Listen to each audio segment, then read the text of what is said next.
Ever since we moved here in 1988, we joined the church.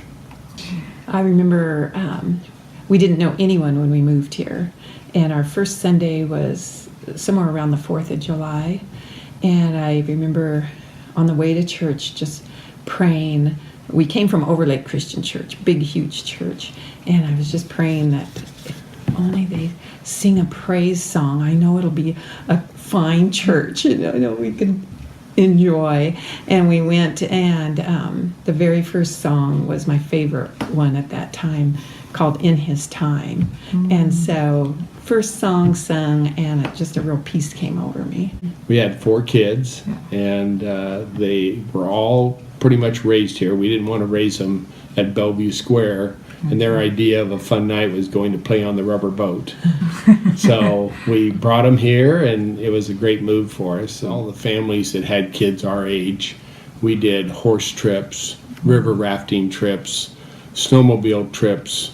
Of course, the annual chili feed was just a real hoot back then, because none of us seemed to care if we made fools of ourselves, and it was just a lot of fun. Well, we have been Sunday school teachers, and starting in the nursery and working our way up. VBS teachers, VBS cookie lady. Awana, youth group leader, Bible study leader. Served on the board many times, been on buildings and grounds many times. I think it has always been such a church filled with hospitality, making guests feel welcome, inviting them home. It's just been a real outreach that way. People always have said what a warm, welcoming church it is. Yeah. And then, of course, missions, whether it's local or abroad, just big into missions. Yeah. So I see that as the heart and soul. I would have to agree. You hear it constantly from the visitors, how warm the church is and how inviting. Marsha's mom and dad, Larry and Roberta Copenhaver, when they attended here, they just had the gift of hospitality. And they would go around and meet everybody new on a Sunday and usually invite them home for lunch. And you can go back and visit with a lot of those people from 10, 20 years ago. And Larry and Roberta are the name that they'll first mention as an outreach of our church.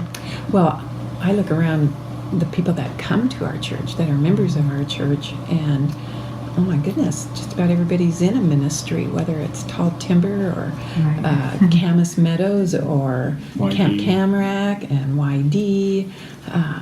It's amazing. It's wonderful. We've been here long enough that we've seen a lot of the patriarchs of the church go to heaven. Right. And it's a sad time, but we just are so thankful we got to know so many of them. Mm-hmm. Ralph Newell was just a real blessing to a lot of people. Mary Lou Whitney. Well, John and Mary Ware. John and Mary Ware. Ones to come and welcome us, and it was probably about a week after we'd been here, and they brought us some stuff from their garden. And then Chuck and Kitty Warnock. Oh, they were characters. They were funny. Yeah. You didn't attend a church until you sat in the pews around them and listened to them on any given Sunday, boy. They were just great people. And the Woodcocks, of course, the Neelys. Just it's sad when you've been there so long, because you see these people move on, and they're no longer here, and so many of the new people don't know why we're here and why we are the way we are, because it's because of a lot of those people.